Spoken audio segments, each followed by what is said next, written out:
साल 2016 में प्रधानमंत्री नरेंद्र मोदी ने प्रधानमंत्री फसल बीमा स्कीम लॉन्च की।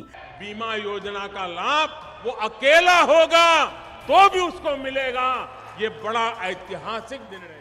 और ये स्कीम 1999 से चली आ रही नेशनल एग्रीकल्चर इंश्योरेंस स्कीम का रिप्लेसमेंट थी।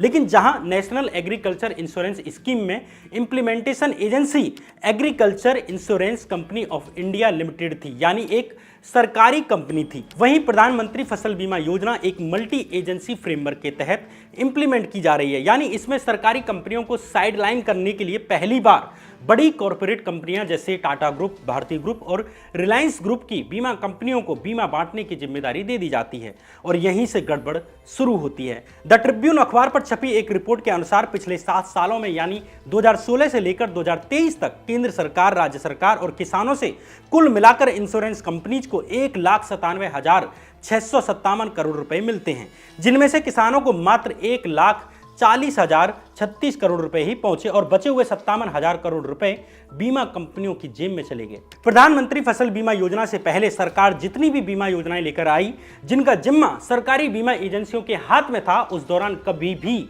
ऐसा नहीं हुआ कि सरकारी बीमा एजेंसियों ने किसानों से मिले प्रीमियम से भी कम पैसा किसानों को लौटाया हो। ये पहली बार है कि बीमा कंपनियों ने किसानों के पैसे में से भी 57,000 करोड़ रुपए जैसी बड़ी रकम अपनी पॉकेट में रख ली। साल 1985 में शुरू हुई कंप्रहेंसिव क्रॉप इंश्योरेंस स्कीम यानी CCIS स्कीम में 403.56 करोड़ रुपए प्रीमियम के रूप में इकट्ठा हुए, जिसके बदले करीब 2,303 करोड़ रुपए बीमा के क्लेम के रूप में किसानों को दिए गए। साल 1999 में नेशनल एग्रीकल्चर इंश्योरेंस स्कीम यानी NAIS की शुरुआत की गई, जिसके बदले साल 2016 में नरेंद्र मोदी प्रधानमंत्री फसल बीमा योजना लेकर आए। उस स्कीम में भी 2001 से लेकर 2015 के बीच कुल प्रीमियम 14,116 करोड़ रुपए पे किया गया, जिसके बदले किसानों को 56,007 करोड़ रुपए पे किया गया। यानी जितना प्रीमियम था उससे करीब 3 गुना पैसा किसानों को दिया गया।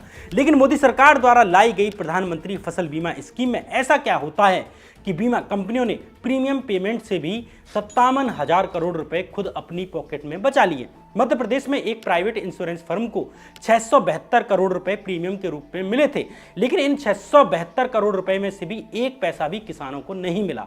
सोचिए अगर ये पैसा किसानों तक पहुंचता तो कितने किसानों की जान बचाई जा सकती थी। 19 जुलाई 2019 में छपी इंडिया टुडे की एक रिपोर्ट के अनुसार अकेले यूपी के बुंदेलखंड क्षेत्र में सिर्फ जुलाई के महीने में ही 15 किसान ऐसे थे जिन्होंने कर्ज के चलते खुद का जीवन का अंत कर लिया। 65 साल के किसान लाला श्रीवास ने मात्र 70,000 रुपए का लोन दिया, लेकिन क्षेत्र में सूखा पड़ गया, बैंक का लोन नहीं चुका पाए और बैंक वालों ने घर के बाहर नोटिस चिपका दिया। जब कोई और चारा नहीं दिखा तो लाला श्रीवास ने खुद को खत्म कर लिया। एक आदमी 70,000 रुपए के लोन के लिए जान दे देता है और इधर सरकार के संरक्षण में पल रही कॉर्पोरेट कंपनियों ने 57,000 करोड़ रुपए किसानों को देने के बजाय अपनी पॉकेट में रख लिए। एक किसान जो बीमारियों के कारण, बच्चों की शिक्षा के कारण या बेटे बेटी की शादी के कारण, कृषि लोन के कारण जो पहले से ही कर्ज में होता है, वैसे में अगर उसकी 1-2 बीघा जमीन में भी जो होने वाली फसल है, अगर उसको भी नुकसान हो जाए तो उसके पास कोई अन्य विकल्प नहीं बचता। उस स्थिति में उसे क्रॉप इंश्योरेंस ही बचा सकता है, फसल बीमा ही बचा सकता है। ऊपर की कहानी से ये तो समझ में आ जाता है कि मोदी सरकार द्वारा लाई गई प्रधानमंत्री फसल बीमा योजना में किसानों और टैक्स पेयर्स के पैसे से 57,000 करोड़ रुपए बचा लिए गए। लेकिन ये समझ नहीं आता कि ये पैसे सरकारी बीमा एजेंसियों के हाथ में गए या कॉर्पोरेट बीमा कंपनियों की जेब में गए।